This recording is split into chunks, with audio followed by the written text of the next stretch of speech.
Bon, bonjour à tous, merci d'être venus. On va commencer donc cette journée libre en fait avec une présentation Hopswork, Chef et Amazon Web Service par Julien Prune.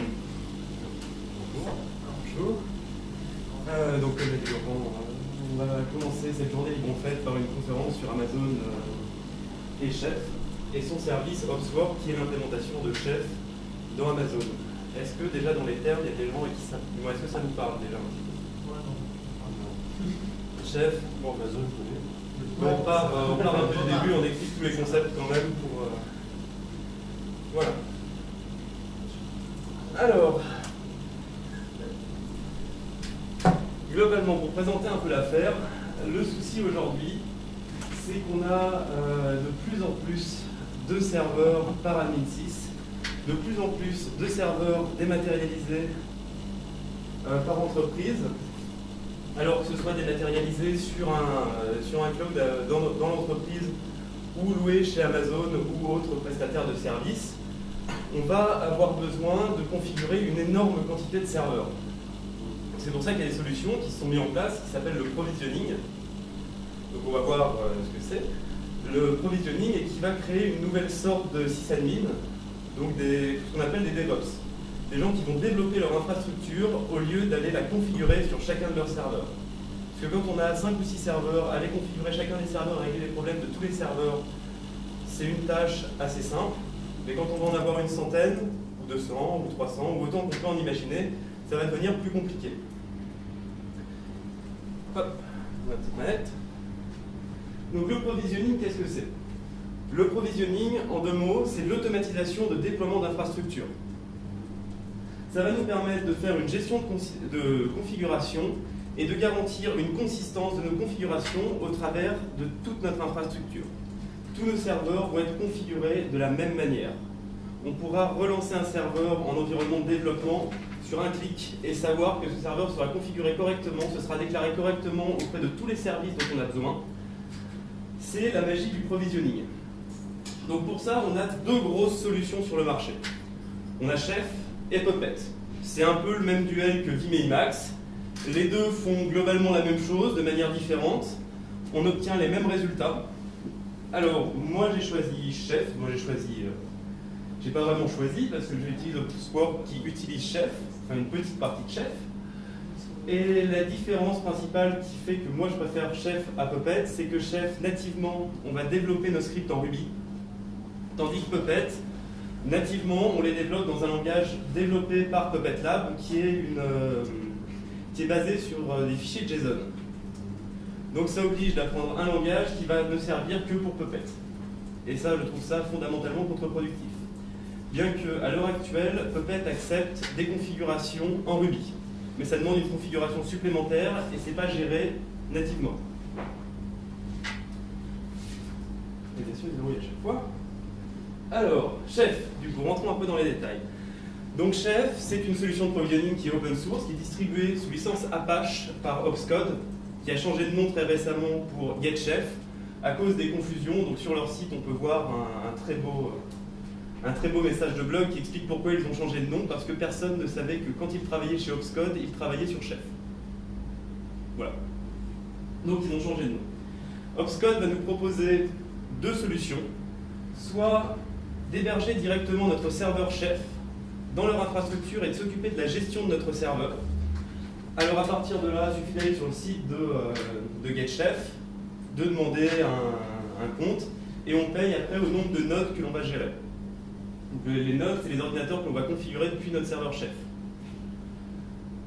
On a une deuxième solution qui demande un peu plus de travail, qui coûte beaucoup moins cher, c'est le Chef dit open source. Le Chef open source, c'est celui que vous allez pouvoir installer chez vous. Donc on peut le trouver dans la plupart des dépôts de paquets, que ce soit sur Debian ou toutes les distributions que vous aimez bien. Je ne vous le garantis pas à 100%. Sinon, vous pouvez le télécharger directement sur le site d'Opscode et l'installer sur votre serveur. Donc pour utiliser Chef, on va avoir besoin d'un peu de Ruby. Alors, il ne faut pas avoir peur pour les sysadmins, c'est pas beaucoup de Ruby. On va vous demander d'être capable d'écrire une classe, de travailler avec des objets, de définir une méthode, une fonction, et un petit peu de travail sur les tableaux. Mais basiquement, on peut se lancer sur Chef en connaissant quasiment rien en Ruby, en étant juste capable d'écrire une fonction. Si ça vous intéresse, on ne va pas rentrer dans le détail précis de Chef parce que ce n'est pas la solution qui est présentée là. Il y a 2 sites fondamentaux pour apprendre Chef. Alors le premier, c'est doc.obscode.com, où vous allez trouver bien évidemment toute la documentation nécessaire pour se lancer dans l'installation d'un serveur Chef. Alors que ce soit l'installation, la création des recettes qui vont nous permettre de configurer nos serveurs, la prise en main des outils nécessaires à la création et à la gestion de nos serveurs. En plus de ça, on aura aussi un petit tuto de Ruby qui va nous permettre de se lancer dans Chef tranquillement. Le petit tuto de Ruby est suffisant, mais ça demande un peu de pratique quand on n'a jamais touché au Ruby, mais ça vient très très vite. Le deuxième site, une fois que vous avez passé la partie doc et la partie formation, c'est community.obscode.com. Sur ce site-là, vous allez trouver toute la partie communauté. Donc en dehors des articles que vous allez pouvoir trouver sur Chef, vous allez aussi trouver un ensemble de cookbooks déjà créés soit par la communauté, soit par Obscode. Donc les plus courants sont maintenus par Obscode et vous garantissent que vos cookbooks seront fiables. Donc un Apache ou un MySQL, c'est Obscode qui va le maintenir, bien que derrière vous puissiez le modifier et faire ce que vous voulez de votre configuration. On reste quand même sur une solution open source.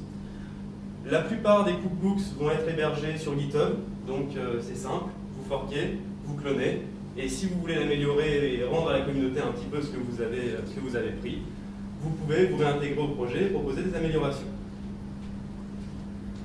En général, les cookbooks ne marchent pas sortis de la boîte. Vous avez toujours un minimum de configuration, même si le cookbook est fonctionnel, ne serait-ce que pour renseigner les informations de vos serveurs et les informations de votre infrastructure. Voilà. Mais ce travail-là, une fois qu'il est fait, vous n'avez plus à vous occuper de la configuration de votre infrastructure. Et ça vaut le coup. Donc je vais vous expliquer un peu comment fonctionne Chef, très brièvement, histoire que si ça vous intéresse, que vous ayez une petite idée comment vous lancer. Il y a 3 composants principaux dans Chef. Alors on ne voit pas, mais normalement il y a des petits carrés là autour de ça, ça et ça. Donc le premier composant, c'est la workstation et son repository. Donc la workstation, c'est tout simplement votre ordinateur avec Knife d'installer dessus. Knife, c'est l'outil qui va nous permettre de gérer le serveur, d'envoyer les cookbooks, de gérer la version des logiciels, de gérer les versions des logiciels qui vont être déployés depuis le serveur sur nos nodes. Ensuite, deuxième partie importante, de notre serveur. Donc comme je vous disais, qui va gérer un peu toute notre infrastructure Chef et qui va configurer nos nodes. Nos nodes, ça peut être tout et n'importe quoi. Ça peut être un VPC chez OVH, comme la station de travail d'un employé dans une entreprise. Ça peut être Unix ou ça peut être de chez Microsoft. On peut adapter Chef sur les 2 plateformes. Donc vous pouvez gérer votre configuration sur un parc hétérogène. Et enfin, donc les nodes, pour aller récupérer leur configuration, passent par un logiciel qui s'appelle Chef Client, qui va aller réclamer à Chef ses configurations. Voilà pour une petite présentation de Chef et de son fonctionnement. La deuxième partie, avant d'attaquer Opswork, on va être obligé de parler d'Amazon Web Services. Alors, Amazon Web Services, est-ce qu'il y en a parmi vous qui ont déjà fait appel au service d'Amazon pour un petit hébergement? Ouais, après mon travail, D'accord. Donc oui, je ne me suis pas présenté, pour ceux, la plupart d'entre vous me connaissent. Donc il a présenté, donc je suis Julien Prugne. Je suis administrateur système chez Happybox, plus DevOps que système, comme on peut l'entendre. Donc on travaille sur un CMS one-pager, tout inclus. On fournit l'hébergement, une console donc, qui va venir avec le temps, là on est en alpha encore, qui va fournir une console. On va pouvoir développer entièrement notre site, que l'on sache coder ou que l'on ne sache pas coder. Voilà. Donc on utilise Amazon. Et Amazon, c'est une quantité de services assez impressionnant. À l'heure actuelle, il doit y en avoir une trentaine, qui font parfois la même chose, mais de manière différente. Vous allez toujours avoir le choix entre la convenience et la configuration. Choisir Opswork, c'est choisir de ne pas s'embêter. Quand on est développeur et qu'on veut une infrastructure solide, on ne veut pas s'embêter, on utilise Opswork. Si on a plus de temps et qu'on veut une configuration plus précise, on va utiliser CloudFormation.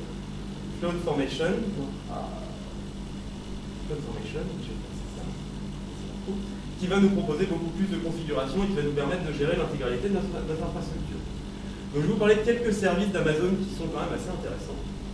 Le premier le plus utilisé, c'est EC2, Amazon Compute Cloud. EC2, c'est là où vous allez avoir toutes vos instances. Vous allez gérer vos disques virtuels, vous allez gérer une partie de vos IP. Virtual Private Cloud, VPC. Deuxième service intéressant, ça va nous permettre de faire des NAT sur notre infrastructure. Donc on va pouvoir avoir une partie de nos instances qui ne seront pas accessibles depuis le web et qui ne seront accessibles que depuis le cluster. Donc vous pouvez avoir le même niveau de configuration que sur un cluster dans votre data center. Troisième et quatrième services qui sont, alors j'ai beaucoup moins de choses à dire, Route 53 qui va nous servir de gestion de DNS. Et Relational Database Service, RDS, c'est comme toute solution d'hébergement qui se respecte, on vous offre fait payer une solution de base de données qui est intégrée dans Amazon Web Service. Et le troisième service que je trouve intéressant, c'est Amazon S3, qui va nous servir, donc on va créer des buckets et stocker des données. Alors ça peut être autant vos dépôts logiciels pour vos machines Linux, comme le LLM de vos utilisateurs qui seront montés dans vos machines, ou pourquoi pas un Git, ou une sauvegarde, ou tout ce qu'on peut imaginer. Pour contrôler tout ça, on va avoir donc l'interface web qu'on va voir, et on va avoir aussi deux grosses méthodes autres. Donc la WSCLI, la command line, qui va nous permettre de gérer tout notre cluster en bash. Et ça, c'est cool. Vous pouvez scripter déjà la plupart de vos opérations de maintenance et de contrôle pour avoir votre petit rapport qui vient où vous venez. Vous êtes grand. Et enfin, on a les SDK qui sont proposés. Donc il y a PHP, Java, JavaScript, Python, Ruby. Il y en a pour iOS, Android. Il y en a une pour .NET, mais je ne l'ai pas mis dessus. Voilà, ça me permettait de faire un petit troll aussi. C'est toujours sympa. Et avec ça, vous allez pouvoir contrôler votre cluster et ce qu'il y a à l'intérieur de votre cluster. En plus de ça, ces deux méthodes sont appelables à l'intérieur du cluster pour donner, par exemple, automatiser certaines actions sur nos serveurs. Pourquoi pas, par exemple, notre application, elle est directement déclarer nos zones DNS dans Route 53, quand un client s'ajoute et crée un site sur notre plateforme. Et il y a beaucoup d'autres services dont je ne vais pas rentrer dans les détails, soit par manque de connaissances, soit par manque d'intérêt. Alors, Amazon, c'est très joli, c'est très gentil, mais il y a un petit problème, du moins le gros point négatif d'Amazon, c'est la facturation. Il y a pour vous attirer un free tier qui est proposé, donc qui correspond à l'utilisation d'une instance micro. Donc il y a plusieurs formats d'instances, micro étant la plus petite, ça correspond à 1 cœur et à peu près 300 ou 400 mégas de RAM. En plus de ça, vous devez avoir 8 Go de stockage, donc c'est une toute petite instance, ça va très bien pour faire des tests, pour faire son petit serveur web. Vous avez le droit donc à 750 heures par mois qui sont cumulatives. C'est pas nécessairement la même instance qui fait 750 heures, ça peut être 2, 3, 4, 5 instances micro toujours, sinon après on paye. Les prix des instances vont pour une instance micro réservée sur 3 ans à quelques dizaines de centimes, jusqu'à pour des instances de calcul à 10 € de l'heure. En plus de ça, on a quelques petits coûts cachés dont il faut se méfier. On va payer la bande passante quand on dépasse certains caps. On va payer le load balancing au volume de données. On va payer le fait de démarrer et d'arrêter un serveur. Ça vous coûte 1 heure. Donc sur une instance micro à 0,06 centimes, c'est pas grave, mais sur une instance de calcul à 8 € de l'heure, ça fait un petit peu plus mal. Voilà, donc faites attention, vous pouvez aller jouer dessus, si vous voulez essayer tout ça, vous pouvez créer votre compte sur AWS, par contre il demande la carte de crédit de front, et si vous dépassez le tiers, vous payez. Oui, moi j'ai une question, je connais pas trop cette nouvelle méthode de cloud, entre guillemets, mais pourquoi ton entreprise utilise ça plutôt que prendre un dédié et foutre ses sites dessus pour faire un... Alors, l'idée est simple, c'est qu'on a la folie des grandeurs, comme toute start-up qui se respecte, et qu'on s'attend à avoir un jour des milliers d'utilisateurs. Et on voulait une solution qui soit pas trop prise de tête à l'époque. Donc moi, j'étais pas encore avec eux, ils n'avaient pas de sysadmin.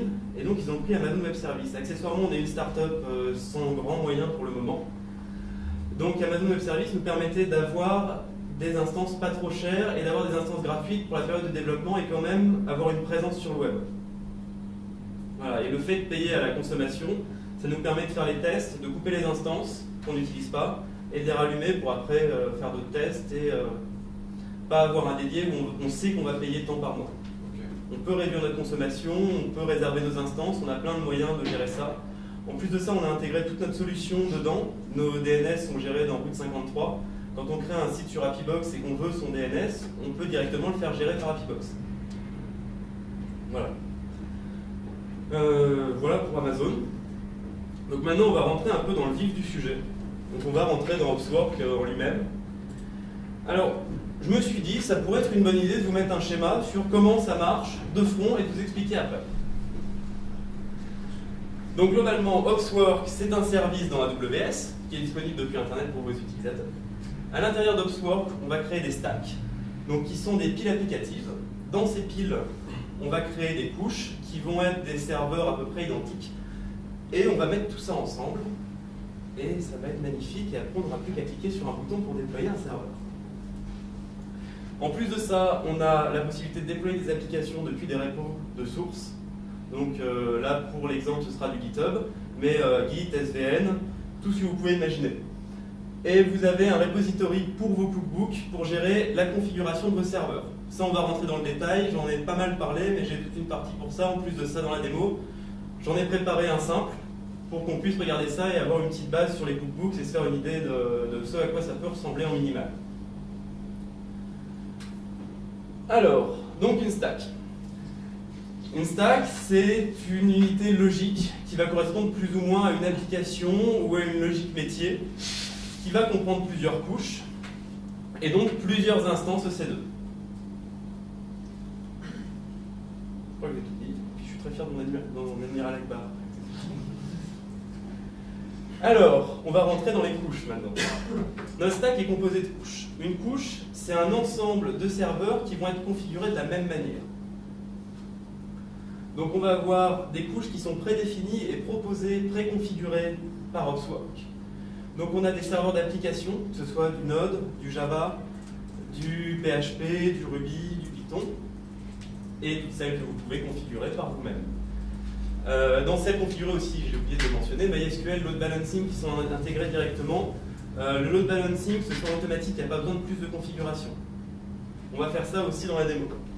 Et donc, les instances sont toutes strictement identiques dans la même layer. Elles sont toutes configurées exactement de la même manière. Et ça, c'est un gros point fort, de garantir la consistance de nos configurations.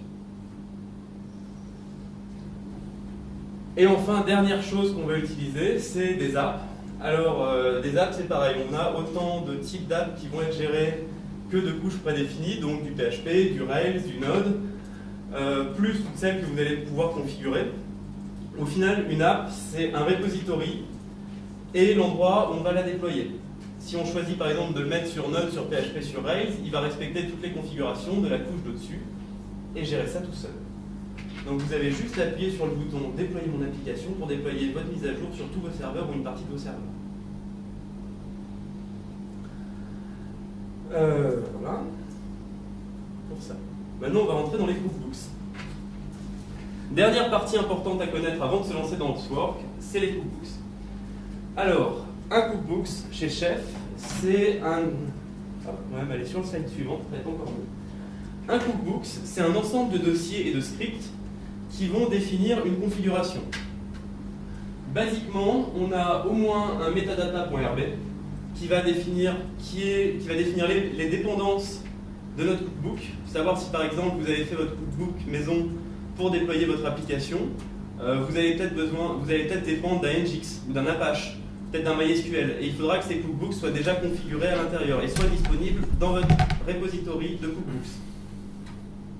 Tous vos cookbooks sont stockés ensemble dans un repository, donc que ce soit Git, SVN ou n'importe quel autre gestionnaire de sources, et vous allez après pouvoir les appeler dans Amazon et dans Opswork.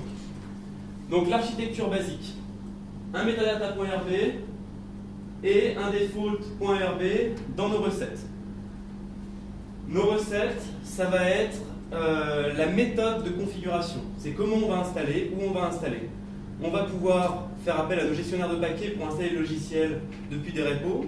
On va pouvoir directement mettre du code bash à l'intérieur pour faire ce dont on a besoin. Tout est possible et envisageable. Vous créez un script et vous lui expliquez ce qu'il a à faire. Et à partir de là, votre configuration va s'exécuter. En plus de ça, pour laisser plus de liberté, on a le dossier attributes qui contient au moins un défaut.rb. C'est un ensemble, ce qu'on va trouver dans attributes, c'est un ensemble de variables qui vont être accessibles dans nos recettes et dans nos templates pour configurer nos serveurs. Donc vous allez pouvoir mettre tout ce que vous pouvez imaginer, vos racines web, toutes les choses qui vont revenir régulièrement, ou après on n'aura plus qu'un endroit, on va les configurer dans notre attributes et toute notre recette restera juste. Et enfin, dernière partie, qui n'est pas obligatoire, c'est les templates. Alors les templates, c'est des fichiers ERB. Vous allez avoir votre script Ruby, qui va être votre fichier de conf. Alors ça peut être tout et n'importe quoi. C'est même pas obligé d'être un fichier de conf. Ça peut être une page par défaut pour vos sites.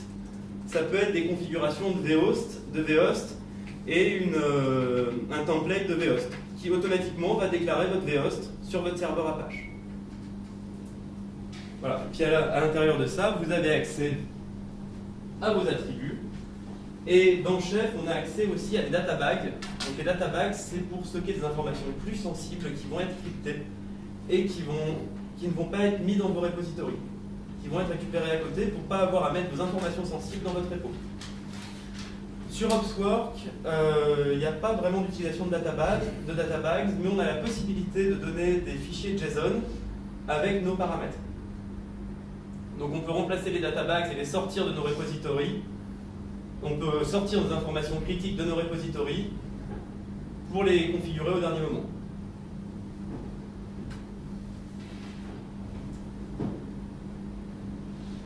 Alors, maintenant je vais vous montrer un peu comment tout ça marche. Je vous ai parlé de beaucoup de choses. J'espère avoir été assez clair.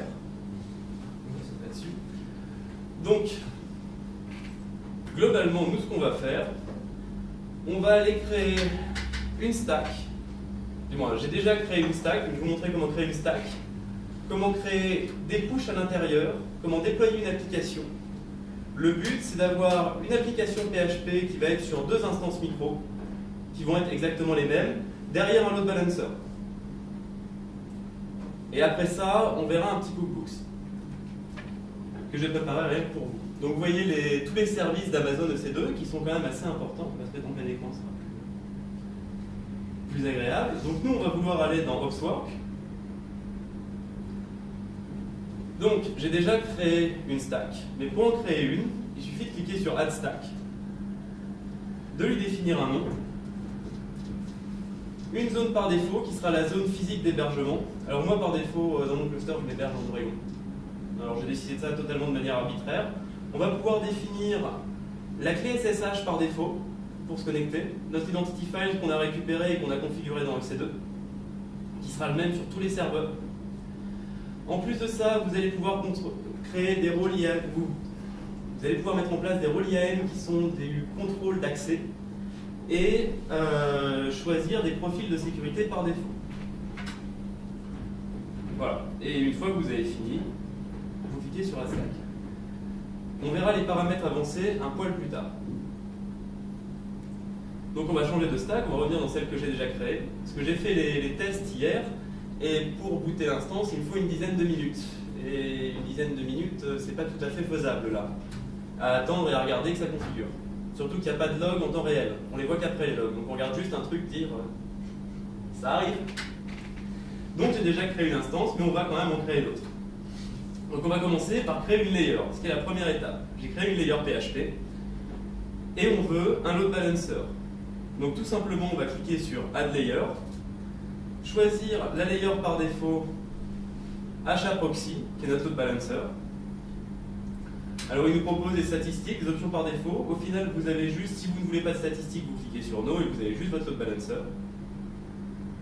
sinon, vous appuyez sur Add Layer. Et au miracle, on a notre couche de craie.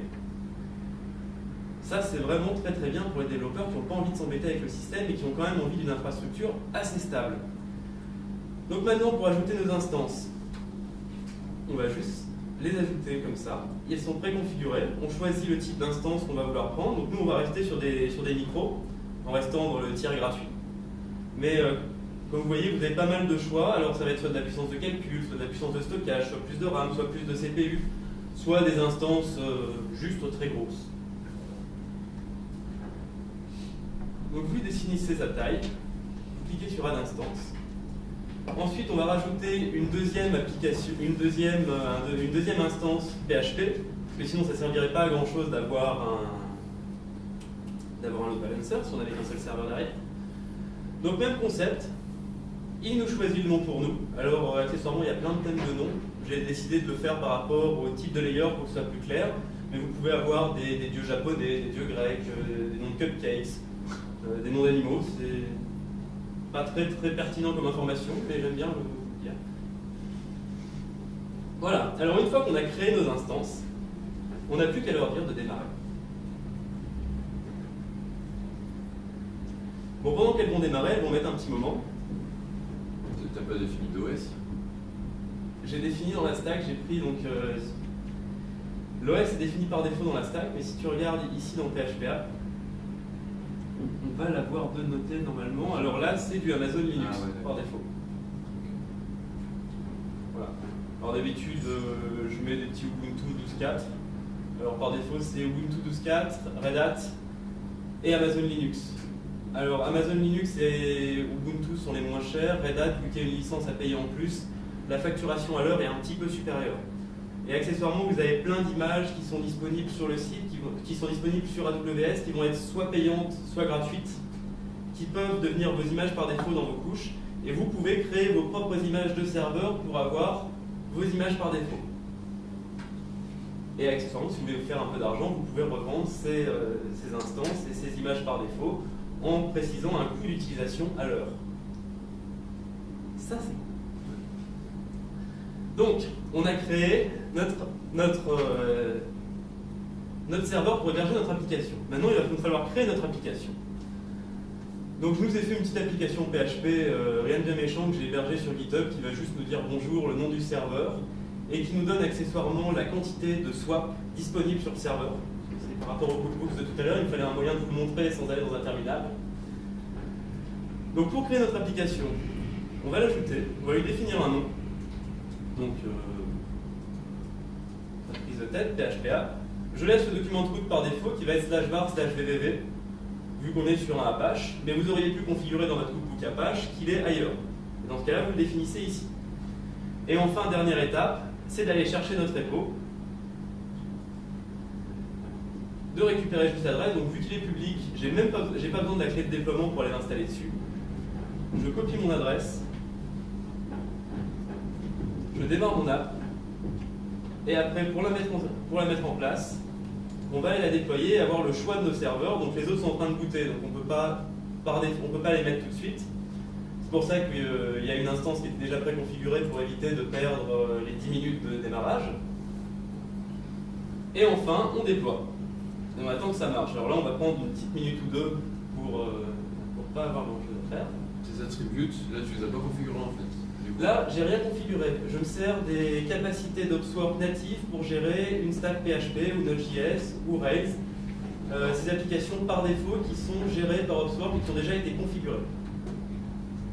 Mais si l'envie m'en prenait, je pourrais très bien aller les modifier dans Recettes ici. J'ai la liste des recettes qui sont exécutées dessus et je pourrais ajouter les miennes. Donc on va le faire tout à l'heure. Supprimer des recettes par défaut et faire exactement ce que je veux. Et ça, c'est important. Donc on va attendre que notre application se déploie. On va aller voir sur notre serveur. On va récupérer l'IT. On va aller voir. Voilà. Donc, vous pouvez voir dans le déploiement ce qui est en train de se passer. Ça ne devrait pas être trop long. En principe, une petite app PHP comme ça, c'est 2-3 minutes. Malheureusement, le temps de chargement ne peut pas faire grand chose. Est-ce qu'il est pas possible de faire la même chose en se mettant, alors je connais pas trop, mais un foreman avec de la VM derrière et du poupette, est-ce que ça serait pas... Tu pourrais le faire, mais ce serait beaucoup plus compliqué parce qu'il faudrait que tu installes ton serveur Puppet, que tu configures. Alors je connais pas le nombre d'heures dépôt et des recettes, l'équivalent des recettes, mais il faudrait que tu configures tout à la main.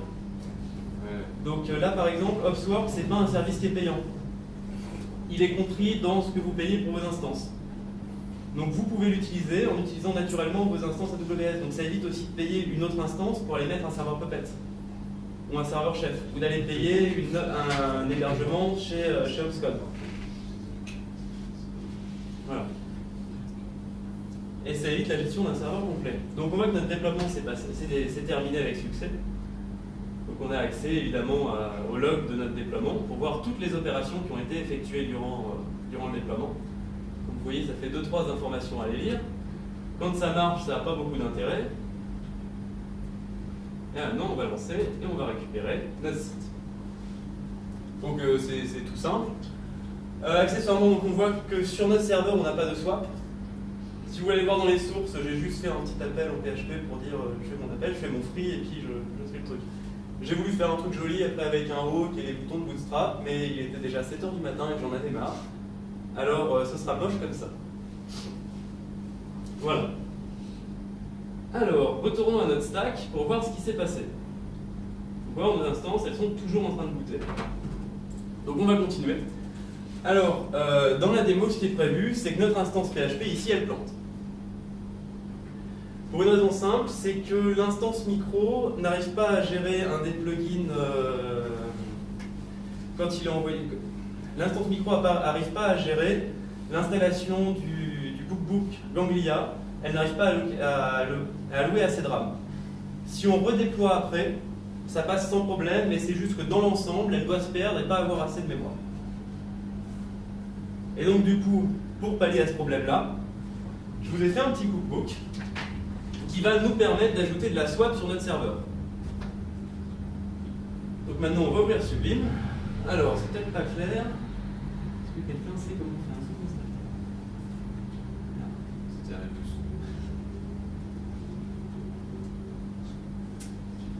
Ça marche pas. Alors, attendez, je vais trouver ça. Ça, c'était le pas prévu. Je vous prie de m'en excuser. Non? Et je ne sais pas où c'est. Donc, globalement, je vais vous dire ce qui se passe. Donc, dans notre repo de cookbook, alors c'est peut-être pas très. Ah, bah si, je peux faire un zoom avec ça, dans tous les cas. Ça va pas être très joli, mais au moins, on va pouvoir voir. Donc, notre repository contient qu'un seul cookbook, que j'ai appelé add_swap, qui fait ce qu'il dit. Il crée un petit fichier de swap sur le serveur de 512 mégas et va l'activer et le déclarer dans /etc/fstab. Donc, il sera mis au démarrage du serveur. Donc, tout simplement, pour créer après le cookbooks, j'ai commencé par créer le fichier meta.rb où là, il n'y a pas grand-chose, il y a juste la version, le nom mon nom, la licence. Si j'avais besoin de dépendances, je les aurais déclarées ici pour qu'à la compilation chef puisse nous rendre des erreurs et nous dire les cookbooks qui seraient manquants dans notre implémentation. Ensuite, on va créer notre set. Donc là, dans notre set, on va juste créer une variable dans laquelle on va récupérer un des attributs qui est la location, l'endroit où va être créé le fichier. Donc c'est déclaré dans l'attribut, ici. Hop, j'ai faute. Voilà. Et je déclare juste ça dans /var/swap_file. Et ça nous crée notre fichier de swap ici. Donc ce cookbook ne marche qu'une fois vu que le fichier n'a qu'un seul nom fixe. Mais vous pourriez très bien imaginer récupérer le nom du fichier précédent et générer un nom suivant au besoin pour avoir plus de swap sur votre serveur. Et enfin, la recette en elle-même, c'est juste une petite méthode où on va appeler un script bash qui va créer donc notre fichier, déclarer la swap, démarrer la swap, ça a changé le fichier de swap donnait les droits uniquement à root. Ça, c'est un petit coup de paranoïa d'hier soir. J'ai voulu qu'il n'y ait que root qui ait accès au swap file. Et enfin, écrire dans /etc/fstab comment monter notre fichier de swap. D'accord? Une fois qu'on a fait ça, on va juste pusher ça sur notre repo. Donc il est ici, sur GitHub. Ah, regardez, elle a raté, pour manque de RAM. Pour aller regarder les logs si vous voulez. On va pousser ça sur notre repo. Et pour l'appliquer, on va aller ensuite dans déploiement, exécuter une commande. On va choisir exécuter une recette. Et on va dire le nom de notre recette. Donc le nom du cookbook, add swap, nom de la recette. Donc nous on prend la recette par défaut parce qu'il n'y en a qu'une. Par exemple, au début je voulais faire la présentation sur Munin, qui est un petit logiciel de monitoring. Et justement il y avait une recette client, une recette serveur en cas de Apache et une recette serveur en cas de Nginx. Voilà. Alors, on va rajouter du swap partout, parce que par défaut, les instances micro n'ont pas de swap. Donc, on va rajouter un petit 500 mégas de swap partout. On exécute notre recette. On va attendre, donc ça va mettre 1 minute ou 2. Et à la fin, on va aller voir que le swap se soit bien mis sur notre application. On va profiter de ce temps parce que ça va être pas mal la fin de la démo. Si vous avez des questions, des configurations que vous voulez voir. Ah si, j'ai oublié de vous montrer quelque chose de fondamental. Ce qui fait que ça ne marche pas et que j'ai oublié de faire, c'est qu'il faut déclarer notre repository. Donc on va dans notre... Ça, c'est un seul repository cookbooks par stack. Et c'est pas par layer. Donc il suffit d'aller dans les options avancées, lui dire qu'on veut utiliser nos cookbooks à nous. Et enfin, donner l'adresse de notre repository Git. Encore une fois, vu que c'est un GitHub qui est public, j'ai pas besoin de clé de déploiement. Je sauvegarde. Tu peux en dézoomer un peu? Ah oui. Désolé. Hop.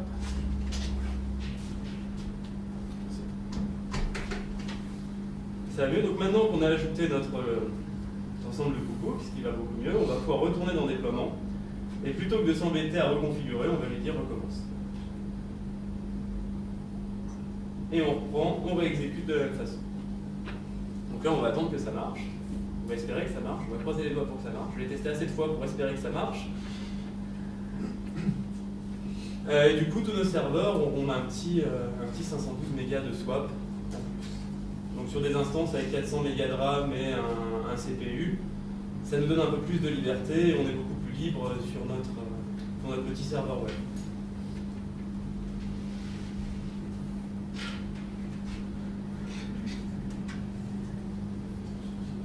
Oui. Je découvre l'information sur si on déploie, si on veut déployer CR7 sur un Git privé, sur vraiment dans un GitLab, il y a quand même moyen d'interfacer avec. Totalement. Il suffit de mettre la clé de déploiement. Voilà.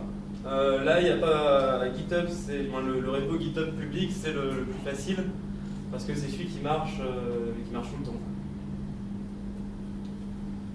Et puis là, pour la démo, de toute façon, c'est public, comme ça vous laissera. Alors, je ne les ai pas mis sur les slides, mais si vous voulez aller voir les repos pour regarder ça, ça peut être. Ils vont rester disponibles, ils sont sur mon GitHub.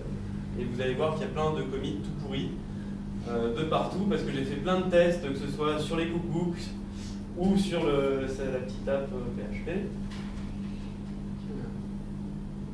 Alors, est-ce que ça me met ici? Toujours pas fini d'exécuter. Ça peut mettre un peu de temps, mais dites-vous que ça met toujours beaucoup moins de temps que d'aller le faire à la main sur 10 serveurs. Voilà, sur Happybox, quand on est passé sur Opswork, on est passé de une après-midi de mise en prod pour les mises à jour à 10 minutes de déploiement, plus une vérification. Concrètement, là derrière, il se passe quoi? Il se connecte sur chacun des serveurs pour appliquer les scripts? Non, le client chef va être appelé et va aller demander cette recette-là et après va l'exécuter quand il l'aura récupérée. Et le protocole de communication entre les différents éléments de chef? C'est Alors, scripté, c'est tout. Alors là, pour le coup, pour Opswork, je sais pas. chef non plus. Après, je suppose que ça passe par le web. Tu dois avoir un port par défaut et rien ne t'empêche, par exemple, de le faire passer par un petit tunnel SSH pour sécuriser l'affaire. Toute communication peut se passer par un petit tunnel SSH pour sécuriser l'affaire. Et donc maintenant, notre recette a été exécutée. Vous voyez le petit...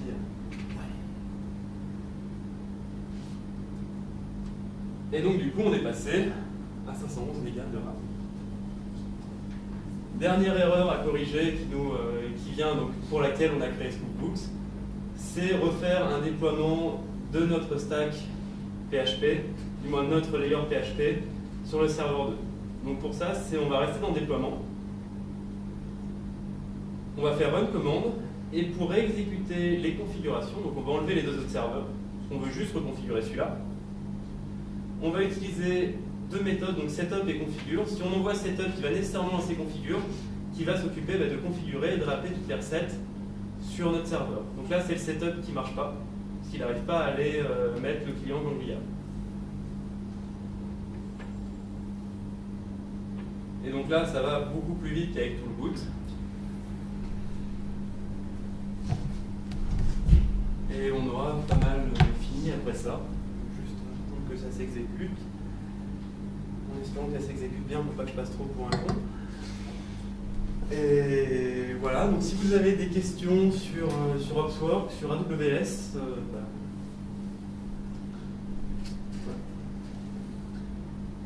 Quand tu rajoutes les 512 de swap, tu payes en plus. absolument pas. Là, c'est fait uniquement sur le serveur. Si tu veux, je fais ça sur mon instance, je crée un fichier que je remplis depuis /dev/0 sur 512 mégas. Après ce fichier-là, je fais un mkswap, qui est une commande qui me permet de transformer ça en fichier swap. J'utilise la commande swapon pour démarrer le swap et je le déclare dans /etc/fstab pour mon cas de reboot, le swap soit toujours remis. Donc ça, c'est vraiment fait que sur l'OS. J'ai pas besoin d'Amazon en dehors de ça. Tu peux faire ça sur n'importe quel serveur Linux. Voilà. Peut-être pas le meilleur moyen d'ajouter de la swap, mais je vais pas rajouter un disque ou une partition sur un truc qui fait 8 Go et sur un tout petit serveur comme ça. Et c'est vrai que ces scripts, cette petite possibilité de mettre de la swap, ça m'a bien aidé. Ça soulage un serveur web.